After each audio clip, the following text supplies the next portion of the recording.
Price Lord. எப்படி இருக்கீங்க? யாவரும் இயேசு நாமத்தில் வாழ்த்துகிறேன். இன்றைக்கு ஆண்டவர் தருகிற தீர்க்க தரிசன வார்த்தை உபாகமம் 11ஆம் அதிகாரம் 1ஆம் வசனம். Deuteronomy chapter 11 verse 1.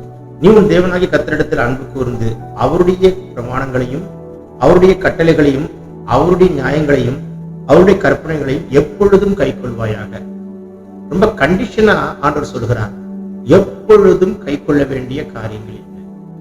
எப்பொழுதும் கைக்கொள்வாயாக அவருடைய பிரமாணத்தை, கட்டளையை, நியாயங்களை, கற்பனைகளை. பிரமாணத்தை, கட்டளைகளை, நியாயங்களை, கற்பனைகளை எப்பொழுதும் கர்த்தருடைய பிள்ளைகளாய் ஆட்டுக்குட்டியின் ரத்தத்தால் கழுவப்பட்ட தேவனுடைய பிள்ளைகள் அதை எப்பொழுதுமே கைக்கொள்ள வேண்டும் என்று தேவன் கட்டளையிட்டிருக்கிறார். இன்றைக்கு ஆண்டவர் நம்மோடு பேசுகிற வார்த்தை அதுதான். ஆண்டுடைய பிரமாணங்களை நம்ம பின்பற்றுகிறோமா? அவர் விரும்புகிற பிரமாணம் முழு இருதயத்தோடு, முழு மனதோடு, முழு பலத்தோடு அவரிடத்தில் அன்பு கூறுவாயாக. உன்னிடத்தில் நீ அன்பு கூறுகிறது போல பிறனிடத்திலும் நீ அன்பு கூறுவாயாக. ஆண்டவரிடத்தில் முழு இருதயத்தோடு நம்ம அன்பு கூறுகிறோமா? முழு பலத்தோடு அன்பு கூறுகிறோமா? உன்னிடத்தில் அன்பு கூறுகிறது போல பிறனிடத்திலும் அன்பு கூறுகிறோமா? இது ஆண்டவர் முதலாம் அவருடைய கற்பனை. இதற்கு ஒப்பான 2ஆம் கற்பனையாக மத்தேயுல அழகாய் நமக்கு ஆண்டவர் சொல்லியிருக்கிறார். இன்றைக்கு ஆண்டவர் நம்மோடு விரும்புகிற வார்த்தை அதுதான். எந்த அளவுக்கு நம் ஆண்டவரை அன்பு செலுத்துகிறோம். அவர் நம்ம மேல் வைத்திருக்கிற அன்பை அளக்கவே முடியாது என்பது எல்லாருக்கும் தெரியும். ஆனா நம்ம அவர் மேல் வைத்திருக்கிற அன்புக்கு நீளம் உண்டு, அகலம் உண்டு, ஆழம் உண்டு, உயரம் உண்டு. நாளுக்கு நாள் வயது கூட கூட நம்ம அதிகமாய் ஆண்டவரை நாம் நேசிக்கிறோமா? அவர் மேல் வைத்திருக்கிற அன்பின் அபிஷேகத்திலே நாம் வளர்கிறோமா? ஆண்டவர் எதிர்பார்க்கிறார். உலகத்தில் இருக்கிற எல்லா அன்பும் மறைந்து விடும், ஒரு அன்பு மறையாது.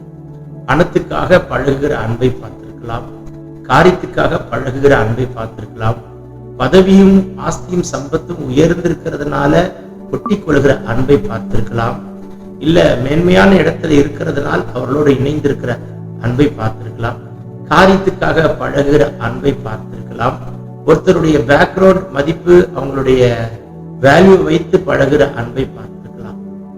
ஆனா உண்மையான அன்பு அது ஒன்றுமே இல்லாமல் ஒருவர் இருந்தாலும் அவளை மனதார நேசிக்கிற ஒரு உண்மையான அன்பை நாம் பார்க்க முடிகிறதா? இன்றைக்கு ஆண்டவர் அந்த அன்பை நமக்கு தர விரும்புகிறார். உண்மையான அன்பை கண்டுபிடிக்க முடியல பிரதர், இது வரைக்கும் நான் எத்தனையோ அன்பை பார்த்துட்டேன். என் புருஷனுடைய அன்பும் மறைஞ்சிட்டு, என் மனைவியுடைய அன்பும் மறைந்து விட்டது, என் பிள்ளைகளுடைய அன்பும் மறைந்து விட்டது. உண்மைதான் அக்கா, அம்மா, அண்ணா. ஆனா இயேசப்பாவுடைய அன்பு ஒரு காலம் மறையாது. அவருடைய அன்பு மாறாதது, அவருடைய அன்பு மாறாதது. சொல்லும் பொழுது வானம் திறக்கப்படுகிறது, ஆண்டவருடைய வல்லமுள்ள கரம் தொடுகிறதை பார்க்கிறேன். இன்றைக்கு இப்பொழுது உங்கள் அன்பின் அபிஷேகத்தால் நிரப்புகிறார். யார் எப்படியோ நீங்க எல்லாத்தையும் அன்பா இருங்க, யாரையும் பகைக்காதீங்க. உங்களோட கற்பனைகளை கை கொள்ளுங்க, நியாயங்களை கை கொள்ளுங்க, யாரையும் பகைக்காதீங்க. உங்களால் முடிந்த மட்டும் இன்னைக்கு ஆண்டவரை உங்க அன்பை நான் வெளிப்படுத்துவேன்னு சொல்லி ஆண்டோட அன்பை காட்டுங்கள். அது நிமித்தம் ஒரு ரட்சிப்பு பிறக்கட்டும், ரட்சிப்பு உண்டாகட்டும்.